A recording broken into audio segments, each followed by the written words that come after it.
Hello, my name's Sherry and I'm the Interim Chief Executive Officer for ICVA. I'm delighted to welcome you to the Bitesize training for schemes on use of force from the Independent Custody Visiting Association. Just a note on accessibility, if you'd like to have captions and you're viewing this through the YouTube link, in the bottom right hand corner there is a small button with CC on it.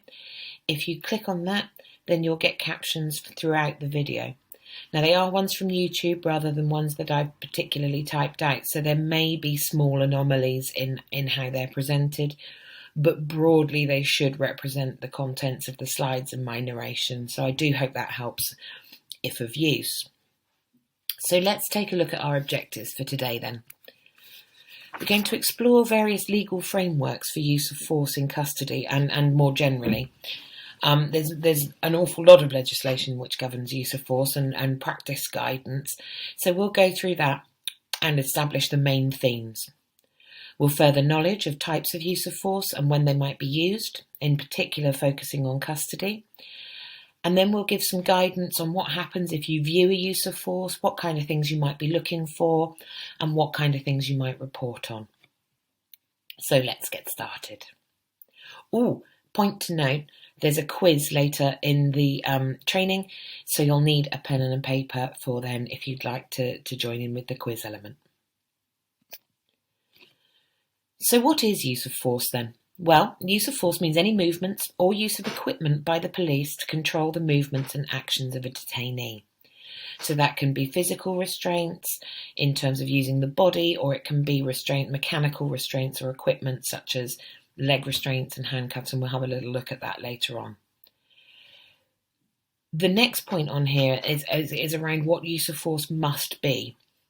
And as we go through the various legislative frameworks and guidances, you'll see these three kind of tenets repeated in all of the legislation. So any use of force must be reasonable in the circumstances. This means that the use of force must be absolutely necessary for a purpose permitted by law. So it must be a reasonable thing to do, and it must be deemed as necessary. And those purposes must be laid out in law. And so some of those purposes are self-defence, defence of another, to prevent crime, or to effect a lawful arrest. So there's certain circumstances, it has to be reasonable, has to be necessary, and it must only be used for one of those lawful purposes. There's a further note here, so the kind of three things to take away from this slide are that force always should be the last resort. And again, when we look at some of the legislation and some of the laws, you'll see that force being the last resort is again a theme throughout. So use of force in some legislation then. The main powers relating to the use of force are contained within common law, Section 3 of the Criminal Law Act 1967, Section 76 of the Criminal Justice and Immigration Act in 2008, and Section 117 of the Police and Criminal Evidence Act 1984, or PACE. Now I suspect PACE is the one that you'll be most familiar with, and we'll go on to look at what PACE says in detail fairly shortly, but just to give a flavour of those other kind of governing pieces of legislation and laws, is that the common law recognises that there are times when one person may need to use violence against another without committing an offence. So that recognises that in the state of use of force by the police, they may be committing a violent act, but if it's got a legal purpose and a lawful purpose, as we mentioned earlier, it's not a criminal act. Section 3 of the Criminal Law Act again echoes the language of reasonableness and proportionality. And the Criminal Justice and Immigration Act has some further detail which is of use around how someone interprets the need to use force. And what that says, which is of import really when you're considering using force, is that the person using the force must honestly and instinctively think that it is necessary for a legitimate purpose. So, for example, if someone were to use force because they think something might happen, that then would be in contravention of Section 76. Whereas if a custody officer, for example, a custody sergeant, were to think, actually, I honestly believe that there's going to be a harm to someone else or harm to themselves, it's my honest belief that that's going to happen, therefore I am legally permissible, it's legally permissible for me to use force. And again, you see that proportionality and the reasonableness of the use of force again here. So use of force and human rights. Well, there's quite a bit of international guidance on the use of force and human rights. So, and again, these are echoed in domestic law in the Human Rights Act, but for the purposes of this, we'll focus on the ECHR. And the ECHR is the European Convention on Human Rights. And that has several articles setting out what human rights people have. In Articles 2, 3 and 8, it's imposed that, if possible, non-violent means should be used to resolve an incident before force is used. So again, in kind of the European laws, you can see that force should be the last resort, and you can start to pick up those themes of reasonableness, proportionality, and last resort throughout the things that we're looking at. So then we look at Article 3, which states that torture, inhuman or degrading treatment or punishment are all prohibited absolutely under Article 3. So irrespective of the circumstances, including the victim's behaviour. So someone could be incredibly violent and difficult to control, but they are still absolutely prohibited from being treated in an inhumane fashion, in a degrading fashion, or in a torturous fashion. So any use of force must be sure to fall underneath and on the right side of that. So you can't use of force punitively. And again, we'll see that language echoed later. So then we go on to have a look at Article 3 again. And it says, recourse to physical force against a person which has not been made necessary by his or her own conduct is in principle an infringement of Article 3. So again, we're looking at that necessity of use of force here. So is someone behaving in a way where it's necessary to use force? If not, it may be an infringement of Article 3. If that force is necessary, but the force used constitutes degrading or inhumane treatment, then again, that would be an Article 3 infringement. So Article 8 then is about the right to a private life. And amongst other things, that gives us the right to physical integrity. So that means the sort of right to do as we will with our own bodies and our human dignity and privacy and all of those things. So Article 8 then can come into play with use of force in terms of that physical integrity, and is capable of protecting individuals against forms of ill treatment which don't reach the high threshold of Article 3. So if there's things that aren't right, and perhaps use of force which has come into contact with the body, or clothing removal, but it's not enough to constitute degrading, inhumane or torturous behaviour, could still be an infringement under Article 3. So I hope that helps in terms of giving a bit of a human rights and international context into where use of force can engage with those articles. So what does PACE say then? So there are two PACE codes. There's PACE code C and PACE code H. For most of, well, there are more PACE codes than that, but these are the ones pertinent to detention. So PACE code C is kind of standard detention arrangements, and PACE code H is for those held under terrorism detention, and some of you may have tax suites in your area. So what does PACE say on use of force? Well, point 1A and 2B are essentially kind of setting out who can use that force. So it's people who are exercising a power conferred on them. And again, you see that a designated person. And again, you see that language of reasonableness.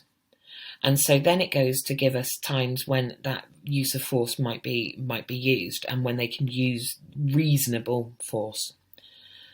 And that states when someone is at a police station carrying out a duty to keep detainees for whom they were responsible under control, and to assist any police officer or designated person to keep any detainee under control and to prevent their escape. So here we're starting to see some of those lawful purposes being teased out in PACE. So it's around ensuring that they can control a detainee effectively and to prevent escape. So the second bullet then is when securing or assisting any police officer or designated person in securing the detention of a person at a police station. So that might be someone who was resistant at arrest point and is continuing to resist detention and booking in. So it says there that force can be legally used under those circumstances. And then the last bullet point here is when escorting or assisting any police officer or designated person, a detainee within a police station. So any sort of member of staff or escorting person can use force for the purpose of saving life or limb or preventing serious damage to property. So again, we're looking specifically at custody now and at those lawful purposes for a reasonable and necessary use of force. So we have a few there. So there's escape, there's control and ensuring that they can be detained, and there's the purpose of saving life or limb or preventing serious damage to property. So there's some, and you might want to remember those for the quiz later. Okay, so the College of Police has some guidance, and they have the authorised professional practice, which is a really cohesive set of guidance. This isn't legislation, it's guidance, but all forces in England and Wales certainly have signed up to the authorised professional practice. And if you're interested in the authorised professional practice, please do ask your scheme managers, because we've done a briefing as to what PACE is and what the authorised professional practice is, with just an overview of what you might find in there. And it's a really good place to find what the police are given as guidance for good practice in custody. So I'd really advocate you having a look at that, and please do ask for the briefing if you'd like to. So the College of Policing guidance then states that whenever the use of force is necessary, both the general public and police service expect police forces too. And I think this is really interesting, because this starts bringing in that public accountability piece, which of course you guys are at the absolute forefront of. So it's public reassurance and accountability. So the public would expect forces to respect and protect human life and minimise damage and injury. And if you think back to our human rights articles, there's some words around minimising and ensuring that the dignity is respected and things along those lines throughout some of the legislation. The public and the police have the right to expect police forces to exercise restraint and ensure that their responses are proportionate and necessary in the circumstances and consistent with the legitimate aim to be achieved. So again, we're seeing here in the guidance the language of proportionality, necessity, and a lawful aim. So those really are the kind of key points when someone's deciding that a use of force is the appropriate recourse. And of course, if we think of use of force in that way, all of these decisions are having to be made very quickly, often. So the language of proportionality, necessity, must be things that police officers consider, and that honestly held belief that using force is the right and only thing to do. So they've got a lot to think about in those kind of split seconds when a use of force decision is being made. Going back to the slide then, the members of the public and police service expect forces to ensure that assistance and aid are rendered to any injured or affected persons at the earliest practicable opportunity. So again, if a detainee is injured during a use of force, then they must be seen by a medical practitioner as soon as possible if they've been injured, and in many cases, even if they haven't, just to ensure that the detainee is fit and well. Staff responsible for planning and conducting police operations where the use of force is a possibility should plan and conduct them so as to minimise, to the greatest extent possible, recourse to the use of force. So again, we're seeing it as the last recourse, and if you're planning to use it, you should plan to use other methods first and minimise the potential for harm. So in a custody context, this might look something like planning for the moving of a resistant detainee from a cell to perhaps a vehicle to take them to prison on remand or something along those lines. That could be a planned operation. And the expectation from the College of Police Guidance is that operation, or it used to be called cell extraction, I don't know if it still is, but perhaps that, is planned in the most minimally invasive and forceful way that can be managed. So types of use of force. Well, you'll have seen many of these in custody. Interestingly, the use of handcuffs is a use of force. So either cuff to the front or cuff to the back is always recorded as a use of force. Whether the detainee was compliant when they were applied or whether they were not, that's still a use of force. Handcuffs are a use of force. So unarmed bodily contact, sometimes which is known also as pain compliance. So that might involve two officers taking a detainee to the floor. They then might apply handcuffs or similar, but that would be a use of force. Leg restraints as pictured there. Batons and tasers, which are considerably less likely to see in custody, but they are also uses of force. Irritant sprays, again, not terribly often in custody, but they are and have sometimes been used. And spit guards are also counted as a use of force. And alongside this training, ICVA have developed a briefing on spit guards and a checklist of how spit guards should be used safely, drawing on our police contacts to make sure that ICVs and you guys are all aware of what that should look like and how it should be working well if in custody.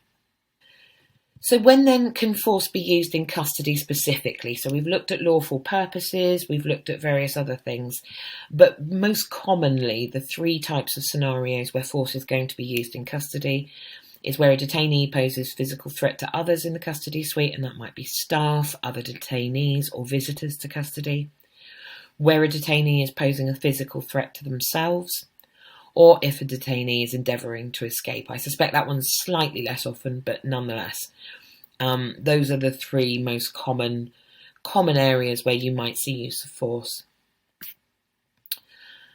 And again, force must be the last recourse of the officers involved.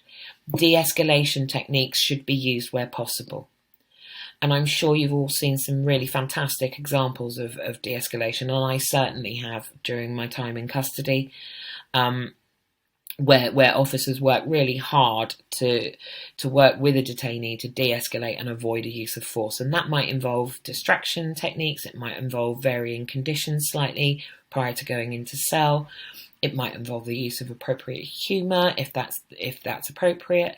There are many ways in which de-escalation can work, including how the officer presents themselves, tone of voice. All of those things can really feed into that. So the force must be the last recourse. Use de-escalation. The force used must be the minimum level that's required to achieve the lawful objective.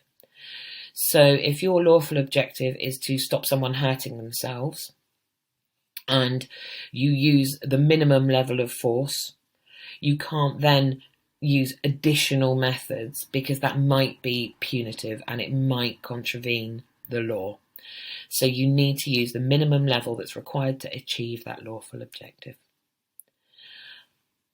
And kind of following on from that, really, equipment used to restrain detainees, so handcuffs, leg restraints and spit hoods, for example, should be removed as soon as it's practicable to do so and not left in place as a punitive measure. So once the lawful objective has been achieved, there are also some wider it gives an overview of use of force by the police in all circumstances, so in on the streets, etc., etc. And it gives some detail on the rationales for use of force. So, and in particular, impact factors. So there's an initial reason for using force, which may be suspect refused arrest or something like that. So you have your actual reason for using force. And then there are impact factors, which are other things that impacted on the incident. And the most common of those impact factors recorded were alcohol, drugs, and the size, gender, and build of the person involved. So all of those things might be an impact as to the justification for a use of force, according to the Home Office report. And the majority of all incidents included at least one impact factor, and over half involved multiple impact factors. So you can see if perhaps you have a large male who is resisting arrest and is thought to be intoxicated, the likelihood of the rationale, of the likelihood of using force is greatly increased. So what does all this mean for you guys then? What about use of force and custody visitors? Well, I think something that's really important to note at this point is that use of force doesn't look very nice. No one likes seeing use of force. No one really likes doing use of force, I should think. And certainly it can be very uncomfortable to watch. It being uncomfortable to watch doesn't necessarily mean it's not being done well. It just means that that kind of use of physical restraint and things along those lines makes it quite uncomfortable viewing. It's not nice to see. So yeah, it's just really important to note that that's an unpleasant thing. And if you see a use of force and you get upset by it, please do discuss it with your scheme manager or something along those lines. Point worth noting is you're not meant to be a specialist in this area. Police staff have a great deal of training in use of force, and I know some of you may have seen demonstrations and things such as that in your inductions, but you're not meant to be a specialist. So there's a couple of kind of hints and tips, really. And one of the things to keep an eye out for is, does the force used seem proportionate to the threat? So if you see a use of force in custody, do you think, okay, I can see why they've done that, actually. I don't think that detainee may well have become violent towards the staff or visitors or someone else, and I think that use of force was proportionate, and they stopped using force as soon as they could. So proportionality is an area where I think you could really have an impact. And if it doesn't seem proportionate, then do note that on your report forms and feed it back at the end of your visit. Also, do the techniques look right to you? So this is quite a difficult one because, as I say, it doesn't look terribly comfortable. It's not a nice thing to view. But broadly, does the incident look controlled? Do the police staff look as though they're controlling the incident well, that the detainee isn't being unduly hurt, and that the use of force, in so much as it can, looks safe? Again, if not, make a note of what you see. Of course, those points kind of focus on where things you might want to report any concerns around proportionality or kind of uncontrolled techniques and things along those lines. But also there's positives to report.